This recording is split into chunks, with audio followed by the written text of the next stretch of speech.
Hi, everyone, and happy Friday. While all things social media are sending out all of the notifications that we are now live, today we are doing another live session of our Heat Press for Profit podcast. So I'm going to do the introduction. We'll get started. And of course, this is part 2 of the talk on all things AI. So make sure you say hello, where you're tuning in from, your name and your business down below so we can also give you a shout out. All right, welcome to the Heat Press for Profit podcast, your go-to resource for everything related to your apparel decoration business success. Thank you for joining the team at Stalls and listening to topics that come straight from the heart of the apparel decoration community.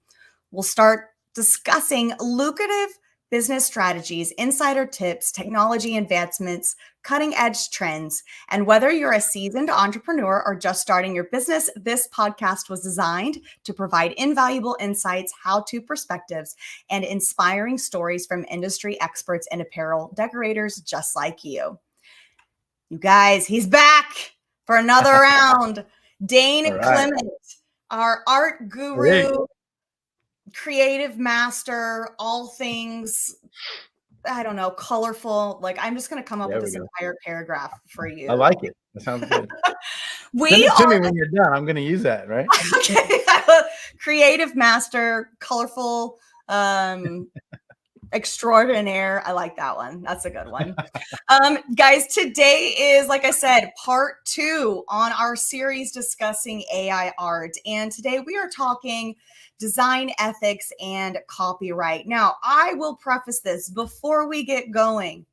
Neither one of us are certified, trained experts in anything legal. And Dane is definitely going to give us a lot of insight on his perspective. But if you have any legal questions, you can pop them down below, but there is no guarantee that we will have the right answer or we will even be able to talk on it. This is really all about a guide, and especially with how AI is ever evolving, it's just great to always be aware. So this is really more about bringing awareness to the topic at hand versus all of your legal needs. Okay, so let's get started with just a quick recap on the first part. We went into really why AI makes sense, one, in our industry, two, that it is not here to necessarily replace any and all human beings. It's really there to help enhance your creativity and as well as efficiency. And if you are curious what all we talked about, you can go back and listen to the part 1 of this 5-part series and then come back and dive into this session if you are tuning in on any platform where podcasts are streamed. So let's go ahead and jump right in. Dane, is there anything you kind of want to touch on or recap from the previous episode, or really kind of just intro as we dive into kind of like the overall ethics? Sure. No, I think well, you glossed really quickly over the taking over humanity part. I want to go back to that. No, sorry. That was a joke because I think it's coming. I don't know. It might be that guy, right? But so let's just talk about the overall art and just AI piece as it, connects to the artwork side of things. So there's a lot happening, and it just like last time, there was a lot happening, and it changes so fast. It's crazy, absolutely crazy. There's new apps that come on almost daily, probably, and there's thousands and thousands of them. It's there's no one person that can keep up with everything and get to understand how they all operate. It's just crazy because I'm trying to keep up with a handful of them, right? The ones I think are the best and most useful, and then I try out some of the new things, right? So there's one I got my eye on. I haven't even touched it yet, but I'm going to be playing with that this week. So it's just know that if you've never touched it before, just jump in because it's never going to be warm water, calm waters. No, it's absolute storm freaking crazy, right? Just jump in and go with these things here like we're doing these lives, it's just to give you an idea where to start, right? That kind of thing. What apps you might want to use, how to think about using the AI apps, that sort of thing. Because there's a million questions that most people don't have any answers for, in AI apps included, right? I think they change so fast and they're growing so fast. No one's really thought about there's not an end game, but nobody's thought about what ramifications are going to come for using these things.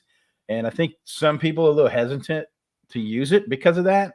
But I still think that it's you have to use it for your business, because if you don't, you're gonna get blown by. I mean, because what it does, if you don't want to use it as an actual thing, like create something and put that something for sale somewhere, like as it was or as it is, then make it yours. Just use it for inspiration. Come up with your own stuff, right? So there's 100 ways you can use it, and I use it like that a lot. I use it for inspiration, reference sometimes, things like that. So yeah, if you're hesitant, there's good ways to use it. And I don't know. I think it's worth it. I think it's a plus. It's a major plus. And I don't think it's taking people's job. Well, let's put it this way. It shouldn't take people's jobs if you embrace it, right? Because if you're in I'm an art guy, man. And this is where I struggle. I struggle with how this AI stuff learned what it does. So whatever you put in there, you prompt it, boom, you get something. It's super cool, man. Like did it in 10 seconds. Wow. And it's all great, right? But it does it so fast, obviously because of the computing power, but two, because it learned on images that other people created. Photographers, artists, they're out on the internet, like trillions of images out there, and it just, scraped them all. And, they say, well, it scraped these open source things. I'm like, no, it didn't. It scraped every image on the internet. So it stole other people's IP, and that's the part that I got to struggle with, right? And I still do. But I can tell you this, as long as I've been using, I guess, almost 2 years now, maybe, I have never been able to, if I wanted to, use something that I generated off one of the apps as is and use it to sell it, because I'm an art guy and because I see things that are kind of wonky, or I see things that it could be better actually if I did this instead of leaving it the way it was. And so it's just a matter of, how you finish it to make it yours. And then that's where some copyright questions come in and all that sort of thing. So it's fun. It's exciting, but crazy. When it comes to the copyright portions of that, and let's say you have an idea, you go into one of the platforms, you take certain elements, and then you go into another design platform and you make it yours. How do you really kind of get to claim that what you've created, what you've molded is now your artwork? Do you need to still give awareness to the original creator or inspiration? Yeah, no, I don't. You don't have to, give credit to the app, but you can't copyright anything that was created on the app, because you own the copyright or the portion of the IP that you prompted, right? And supposedly the apps own the part that it created, right? So it's a joint venture there kind of thing. So you can't say, hey, I created this using Midjourney, let's say, and I want to copyright it and sell it, and no one else can touch it or use it. And so I don't think it works that way. You have a joint copyright. So I do think you were a part of the creation of whatever it was that you did, and so is Midjourney. So, if somebody started just stole that artwork and utilized it and copied it, just literally did what people do, right? And just steal stuff and use it. I do think you got some ramifications, even though you don't own it all, right? So, but again, that's legal piece of it. I try to read through some of those things, and, it makes no sense. Not to me. I don't know. So how do you determine, if you are is this information stated anywhere when you sign up for? Oh yeah. So you have to, as an artist, you're going in and you're creating, you have to be aware that You should be aware, right? There's a lot of things you need to be aware of using them. So let's just I use so many different apps. I don't remember specifically what, but in general, they're like this, right? So I'm going to use an app, a Midjourney, a Ideogram, a Leonardo, whatever it might be. If I'm using a free version of one of those apps, then I will have, it tells you right as you sign up, you can do this with it. It'll check boxes, yes, yes, yes, no, no, no. So if you want it private generation, then you got to use, maybe you got to upgrade and pay this. And then if you want whatever, you got to upgrade and pay that. So they usually give you about 3 plans. Almost all of them do. So most of them have a free plan, right? Might not be able to do a lot with it, but you get a free one. You can generate some stuff. Midjourney doesn't. It's a pay from, all 3 of their plans are paid. But it's so it'll tell you those things, right? So if you want to use it commercially, you can, if you pay for it, mostly. Some of them will say, you know what, free, I don't care. You can use it commercially. They're basically saying we had nothing to do with the creation of your artwork. Problem is, I can go to any app I want. I can say, hey, I want to generate Spider-Man doing whatever, right? And it will do a really cool Spider-Man doing whatever, but I can't use that because that's intellectual property owned by Marvel or whatever, right? Sure. So you can't do those kinds of things. But yet people have been doing that since before the AI stuff came around. I mean, go to Etsy, search Etsy. You can find anything, that you want, and it's on there. And how long it lasts, I don't know. But I do think even those things, because when I first started seeing this kind of stuff happening, I'm like, man, if Etsy was a boondoggle before of people putting, Disney logos and all the stuff that you can't do legally, but they did it for years and they're selling in files or they're selling whatever's. It's almost like if it was crazy before, now it's going to be a whole different game because anybody can do it. I mean, you can just a couple of keystrokes and boom, you got a really cool looking whatever. You fill in the blank, right? And I think it's going to blow the roof off of that stuff. People are going to be doing it like absolute crazy. But maybe, there's with the AI changing, maybe it'll filter through and catch most of those, who knows, right? It's changing so fast. It's kind of fun to sit and watch, I use it, but it's fun to watch. I think like the investigative side in me just thought if there's more and more, copyright images, licensed images out there that are being generated, it goes on the web, right? So the interweb. And if you do a reverse search for a specific character, item, something that maybe you've designed, do you know what that would pull from AI files that have been created? Sure. It'll find things that are similar. Absolutely. And look for the same ones or the most similar to that. And a lot of times, look, we've done reverse searches for years with our Great Dane Graphics artwork, right? It's like, I get emails from customers saying, hey, look, I'm paying you guys for this. But you need to know that this website over here is just giving away or selling your artwork, and that's, again, it's not cool, right? So we'd go search it, and that's exactly how we found a whole bunch of that stuff. So, but then, you gotta, is it worth the fight or worth the hassle? I mean, everybody's got their own decision to make on that. But unfortunately, it's AI is super cool. I dig it and I hate it, right? Because of all these other things.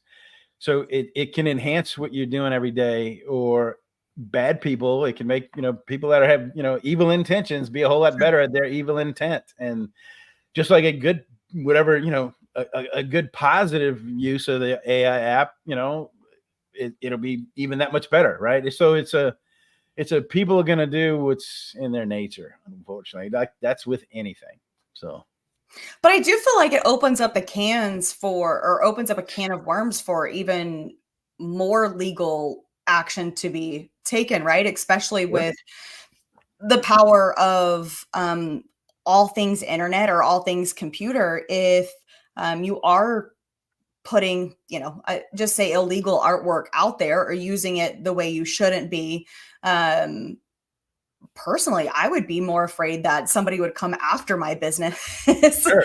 and shut it down, just knowing that it is available, it's out there, especially for those that are very good at having people become investigative and finding who's using their art. Or I've seen a very popular phrase go around on TikTok and social media, Instagram, and all I can think about is if that person were to register or get a license on that specific phrasing, then all of that artwork is now out there. And what does that do to those decorators that said, you know what, I'm going to capitalize on this?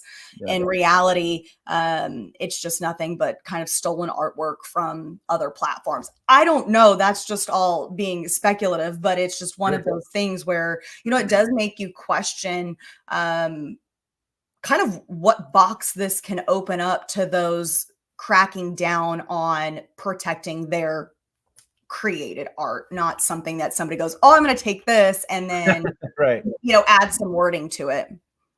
No, that's exactly true. So I think it's a boondoggle for, IP attorneys. If you're in that business, boy, you're going to have nothing but customers, right? But the problem, I think, becomes at what point is it worth it? Right. Sure. Because once it's out there and as fast as things are going, it just compounds and just explodes. I mean, it's going to be real hard. Like I've always said that the genie's out of the bottle. There is no putting that genie back in the bottle. This AI, I mean, it's out there.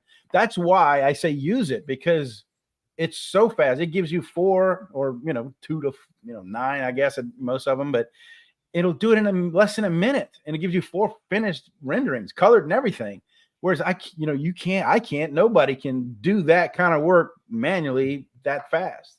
So that's why I will absolutely always use it until it's taken away, and it's never going to be taken away. I don't think. Again, the genie's out of the bottle, but they do have a lot of lawsuits still in the works. A lot of artists are suing, these software guys, and there's, some of them have been thrown out, tossed out. Some of them are moving, right? They're still going up in the courtroom scenario, right? So there's a lot of things happening because it learned of their intellectual property. They created their portfolios, they put them up on the internet, not expecting that somebody Google, there's a million of them. You picked it, right? Are going to just go ahead and scrape all those images and use those images to learn the generative AI piece of it for their apps. And they weren't compensated for that. And, they say, well, no, it's just, that's not how it works. I mean, but that's exactly how it works. If I can say, I want a tiger painted in the style of, you pick the artist your favorite with. Now, it's going to generate it in that style. So if you're telling me that you're not paying attention to people's art and who did it and what their style is, then how can it generate something in that artist's style if it wasn't really stolen? Yeah. Because that artist didn't give you right to do it. You didn't pay that artist for that work. And those are the things I struggle with all the time. Like I need a therapist, I think. Just a joke, not ever going to happen. I just go and decompress out in the woods or something. Just pick up a paintbrush, Dane. Just start painting. It's about time I put something on that canvas. I'm thinking it's been like 3 years or 2 years. I don't know, too long, but I agree. One of these days we are going to. You're going to watch it happen. That's right. In action. In my state. Wow. How long? It's been another year and you got like a quarter of it done. Right. But I'm going to start putting paint on it soon. I'm tired of looking at a blank canvas. It's killing me. People are going to start, maybe we should start a campaign for what Dane should paint on his canvas and just put a whole smorgasbord. Hey, I love ideas. Give me some ideas. I'm all over it. No problem. We will now open the form or open the feed up for recommendations on what Dane should put on his canvas. When it comes to traditional art and, AI art, how does copyright really apply, especially if you can look at something and then turn around and draw that in, say a traditional format versus AI taking it from, somewhere in space? So I think it's almost like it's just another iteration of what artists have been doing forever, right? So if I get if I need to paint a flying eagle, right? And what I'm going to do, I mean, I kind of know what eagles look. I got them flying outside my backyard sometimes, but I'm going to look for reference, right? I had a morgue file with literally probably, I don't know, when Katrina drowned it was probably, I don't know, 15 years old at the time, since college days. Everything. I had an eagle folder, and then every eagle I came across in a magazine, it was in there. So I would use that, put up 4 or 5 of them, and I'd draw my version. Oh, beaks look like this. Well, if I'm drawing this angle, then I would draw it this way. But I'm referencing those photos. So it's kind of a similar thing. Only this is where I think AI might actually be a little bit better for us, right? So if I got to draw that same eagle, instead of going to the internet and searching eagles or looking, whatever, another photo that a photographer took somewhere, and not stealing, because I never do duplicate anything, but getting the inference or the idea from it, use that. I use it like for reference. So I can go to Midjourney or something, ask it to do an eagle flying or doing whatever, grabbing a fish. I don't know, whatever it is that you're going to do. And it's going to generate some things. Now, supposedly, if you believe the technology, which I suppose I have to because I don't know any better, it generates from brown noise. So it's just a bunch of brown noise. And it says, oh, you want an eagle pulling a fish out of the water? Well, it's looking at photos, trillions of them, right, of photos. And it's going to find how many eagle ones are out there. And it's going to say, oh, this is what an eagle looks like when he snatches a fish. And it's going to make its own. And it'll give you 4 versions.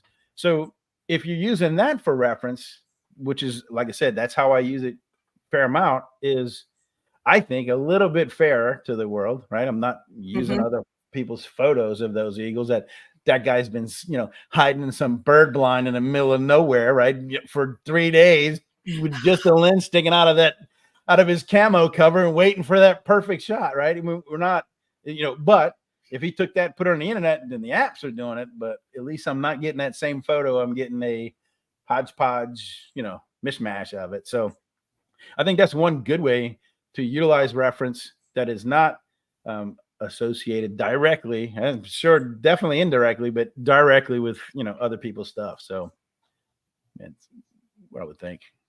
There's, it feels like there's definitely a fine line between, taking art that you may generate through AI, exporting that, and then making minor edits to where you call it yours, versus getting inspiration from something and then going back to your maybe traditional formats of art creation and then building something 100% from your own? Or do you feel like you can truly utilize, say, a file that's already been generated and then go in and make it, say, 100 times better? Almost kind of like Bones is kind of what I'm thinking about. Yeah, that's kind of what I mean by the reference part, right? What I was talking about. It gives you basics, and then you can make it better. So, like, do I think you can, if I'm a paying subscriber to one of the apps, do I think you can just have it generate an image, and I can utilize that image and sell it on Etsy or whatever? 100%. If it literally says use it commercially, no problem, then you can use that as it was commercially, no problem. For now, right? Who knows, right? But I mean, it's legit. Change tomorrow. Yeah, it could be. Everything else does, but it's legit, and you can do it, right? Again, with my struggle part of it, right? I don't use it that way. I just want to put something into it. I want, I'm an art guy. I want it to be part of me, if not all of me, right? From reference only, I'll use it. But a lot of times, like, here's for instance, a workflow. If you're an art guy and you got to create more pieces or more designs for your job, right? Use it as that. So whatever your job is, you type it in, you get some ideas. It will absolutely 100% allow you to finish that thing finished with text and the whole bit that you would add all on your own. Maybe make the adjustments in Photoshop or other apps, because we'll get to Photoshop here in a minute. But it'll allow you to get to that finished design that you made yours in a fraction of the time, like way, way faster, because doing everything out of your head manually, which is what I have to do on that canvas, but I don't have to do it here in this digital world, right? I can get it done way faster. And a lot of times better, because I get better reference, or I get better components to start with and things like that. But I'm always going to make it mine And that's where I say it. It doesn't. I don't think this AI. It doesn't. I don't think it is meant to take art jobs. Of course, I say that out loud, and I know dang well that that's probably how it was intended. But if you utilize it, and like I do, as a tool, because it's a great tool, I think you're going to get your work done faster, no matter who you are or who you work for, and you're going to be able to keep your job because you just multiplied yourself. You got yourself to be that much more valuable to that company that you're working for because you were able to do more artwork in the same amount of time than otherwise. And I think that's, most of us, you create the artwork to print shirts or print stuff, right? So the company's getting paid by how many things it can print versus how many art designs you can create. Sure. That's not where the money comes from. So if you can get more of it done in a faster amount of time, then everybody wins, right? You get more stuff.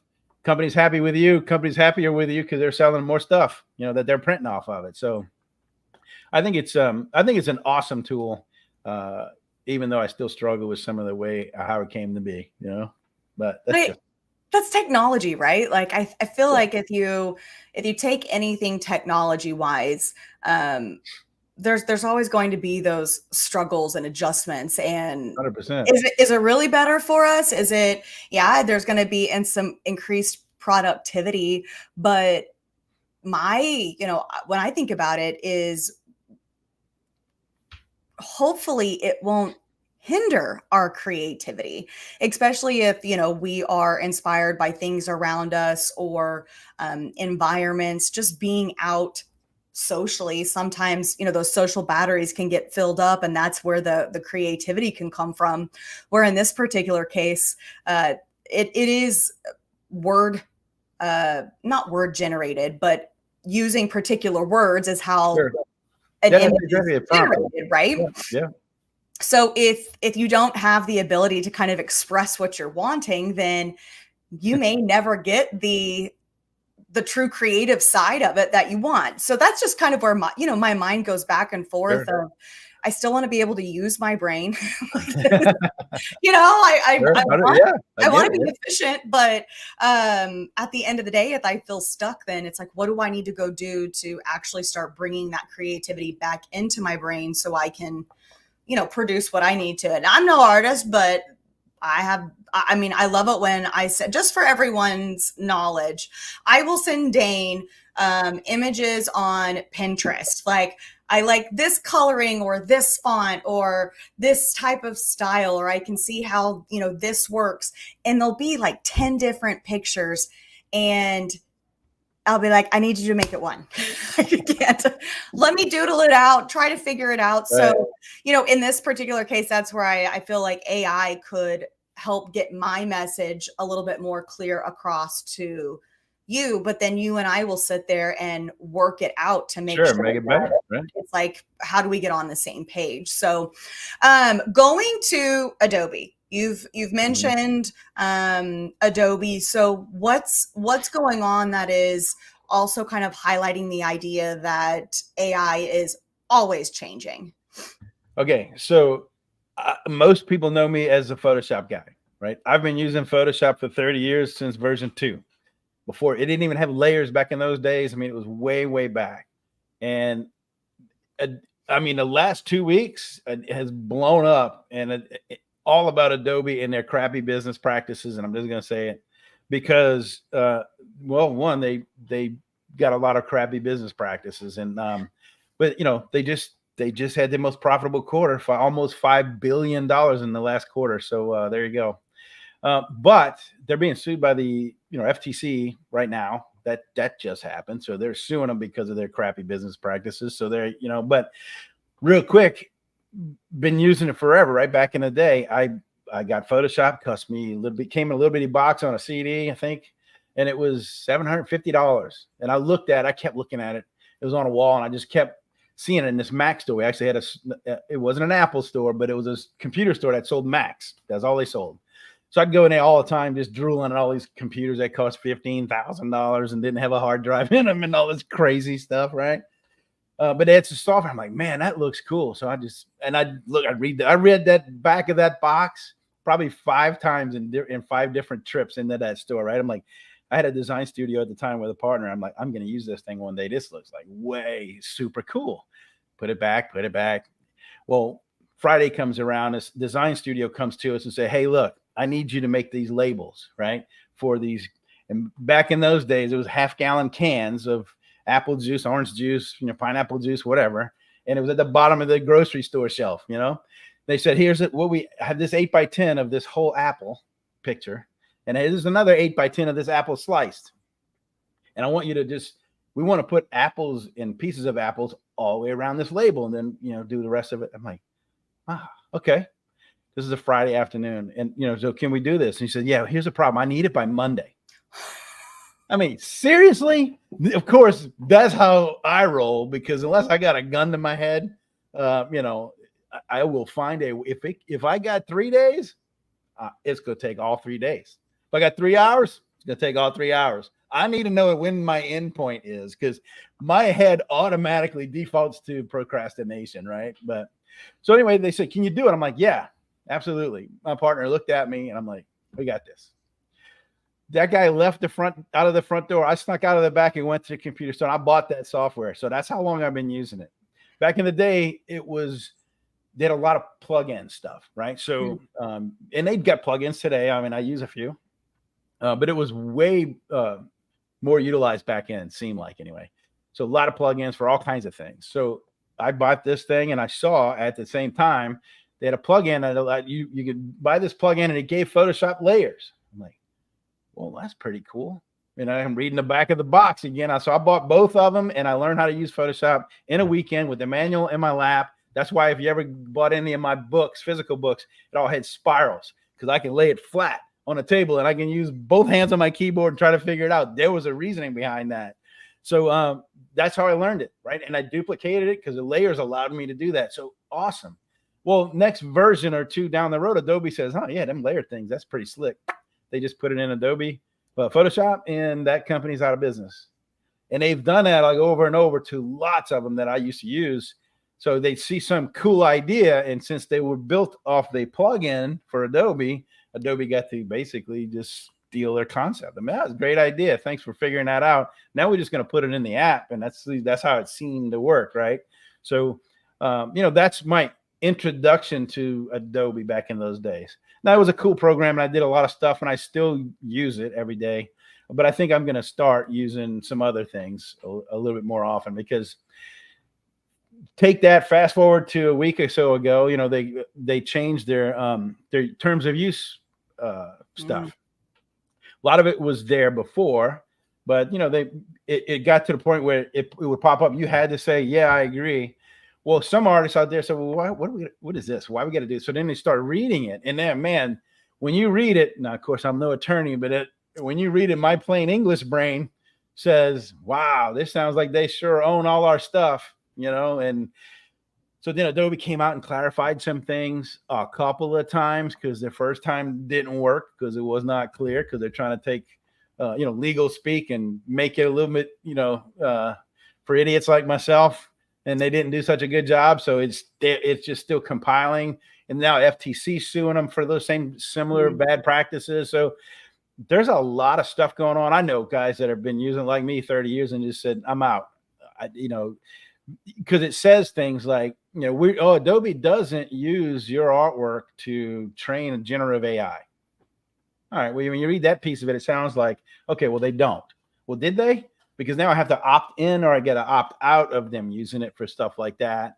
In fact, now that piece in the Photoshop settings is not even in there. They took the whole line out. So I'm like, man, there's just weird stuff happening. I think there's, CYA going on, over there, and it needs to be, I suppose. But so again, part of my struggles is, right, they say it's not using your artwork to generate stuff, but what really, I think, set people off was, they would advertise and they would say, hey, don't do the photo shoot. We got this built in. You can just generate, hey, I want a photo shoot of jewelry thing. Yeah. Woman, you gotta have, whatever. You name your photo shoot, you type it up, and just let the software create it for you. Their customers are photographers mainly and artists, right? I mean, it's like, so now they say, well, we don't do the artwork. We can create your own artwork.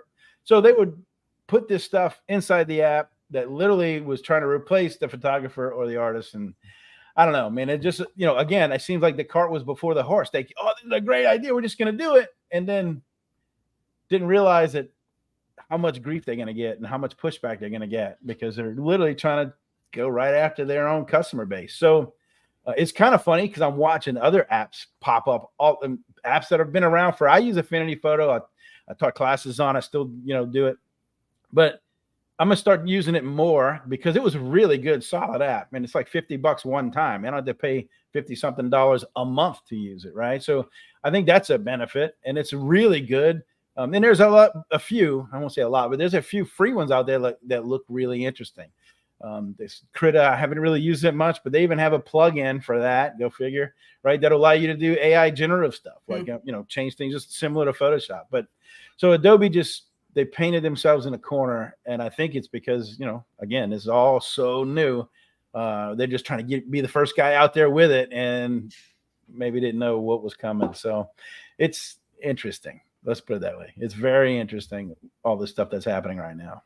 When it comes to, protection on all fronts for whatever art you're creating, whether you are going into platforms and generating images, do you have any tips for just kind of ensuring compliance on one, protection for yourself, but then also to just do your due diligence and making sure that you're aware of something like what's going on with, Adobe right now? So, as far as the generation of it, right? So if you go into the settings of whatever app you're using, look at those terms of use settings first, because it'll say things like, it might even come checked on where you have to opt out, as they call it, right? Or turn it off to where they're going to, if you say, if it, typically even Adobe's doing this, so they'll have it on, like, you are allowing us to use your artwork or whatever, your files to enhance our app. That's how they call it. They put it in fluffy speak, right? So you're going to enhance our app and make it a user experience better and all those things. And that sounds great, doesn't it? That sounds cool. But what it's doing is it's learning off your stuff. So then they'll say, well, anything that goes to the cloud, they're going to use your stuff. And if you don't want that, you can opt out. But it's not completely true. So if you open up an image, you can say, I want to grab the subject. So I'm going to take a photo of this cup and I'm going to bring it in. I'm going to say, select subject. Anything that goes out to the cloud, it's going to analyze that and scope it out and decide if it's good or not. And they're using it to where, I don't even know how to say this, but their biggest thing where they starting to like watch your artwork, or a human may look at this artwork if they deem it to be creepy or something, right? Like, child sexually explicit things, right? So obviously everybody says, no way, that's horrible. They shouldn't be doing that. So yeah, go ahead and look at it, do whatever. Well, that's where it starts. So like the guy says, no, I don't care. FBI can listen to me. I ain't doing anything wrong. Well, me neither, but I still don't want nobody listening to me. Creepy as all get out, right? I don't think so. So look, they even the AI apps are trying to put that in place or something similar. I've generated some images. I'm forgetting what I was even working on last week in Leonardo, right? So they got their new model that they're using. It's not great. The other stuff was better, but I generate a couple of things and I'm doing a logo, like a tiger logo or something. And it gives me 4 images and it ghosted out 2 of them and said, this may be a sensitive material, or you got to click the button to see the image. I'm like, I'm doing a tiger logo. What in the world? How in the world? So I click on it and it's just a tiger logo. I was waiting to see nudity or something weird. I'm like, what are you talking about? And I think they're trying to learn how to do these kind of things and filter people and lock them down so they can't do certain things, which I get, because they're responsible for some of it somehow, I suppose, legally, who knows? I have no idea, but it's just, I don't know. If they get flagged when it goes up to the cloud, then a person can look at it. And if that person takes pictures, and how many people's had their own photo stuff, leaked out on iCloud, right? You see that stuff. So there's so many weird people, just crazy. So Again, all these things that you shouldn't have to concern yourself about to create artwork, right? But I don't know. Some people do. If you're a boudoir photographer, maybe. How do you do? What do you do then? Yeah, Because they're going to flag every one of those images, and then what? Somebody's looking at them. A human's looking at them if they gets flagged. right. I don't know. I think they're trying so strongly to control these things, and one, I don't think they're ever going to be able to do it. But it's I don't know. It's just growing pains, right? It's learning. Everybody's trying to figure out this stuff because it's happening so fast and it's changing from day to day to day. This time next week, there'll be new stuff happening, right? From the AI generators and, Stable Diffusions kind of came out with their version 3, and then all kind of people left. It's crazy. It's just way crazy. So yeah, it's interesting to go along with the ride, but it's if you try to stay on top of it, you'll never get nothing else done. I can tell you that. All you're going to do is pay attention to this stuff. That's where, so jokes aside, if we talk about the whole idea that AI is coming for people's jobs, where there's going to have to be jobs created to stay on top of everything AI, just to make sure that there's, I guess all of the dots or the I's are dotted and the T's are crossed. Right. We did have, let's see, Matt said, if you use AI for iterating, you can get through all of your bad ideas more quickly. The end result should align with your vision. And we know an artist's vision is true indicator of creativity. And sure. I definitely agree with that, because it's the idea of moving a little bit more quick, especially as times, I feel like we're all expected to do more with the same amount of time. So in this particular case, hopefully it allows you to do that versus what I like to say, hitting my head against the wall on trying to get what I need out. Now, we did have a question from Susan. Dane, do you have any recommendations for other products similar to Illustrator? So yeah, Affinity Photo, right, is the Photoshop version. They got Affinity Designer, that is the Illustrator version. It's their vector program. So that's a good one that I would, tell you to check out. Probably in my opinion, probably the best. And then we didn't have any other questions, but Doug also said he's used PS, which I'm assuming is Photoshop. Explore. So it's just interesting to see, those that have kind of gone along in the journey with you. To kind of wrap up today's discussion, because I know there's just really so many layers to this onion of AI. When it comes to obtaining proper licenses, what's your recommendation on educating your team, customer communication, to continue to build trust and transparency, especially as I'm going to just forever call it the interweb, but as the internet is becoming more and more accessible with taking anything and everything and putting it in front of people?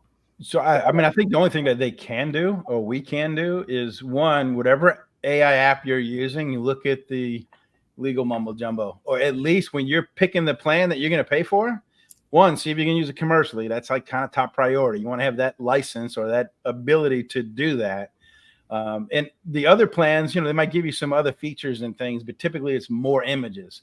If 1,000 images a day isn't enough for you, which I don't know, what are you doing if that's not the case, right? But so if you get when you're purchasing that license to be able to use the app, if it says using it commercially is okay, then I think legally you're okay. I mean, you can't take that and go copyright it again, because you don't own all of it. They own some of it. So, and I don't know how that part works, right? I've never tried that piece of it yet, but I think that's the top priority. I mean, I would do that first, and then just use your own human brain to know that I can't do Spider-Man and Batman things and decide to sell them. I mean, that's not a thing. It never was a thing. So if you realize that, just avoid those kinds of, intellectual property things, and you might avoid those intellectual property lawsuits, so stay away from the stuff you should stay away from, and I think you'd be fine.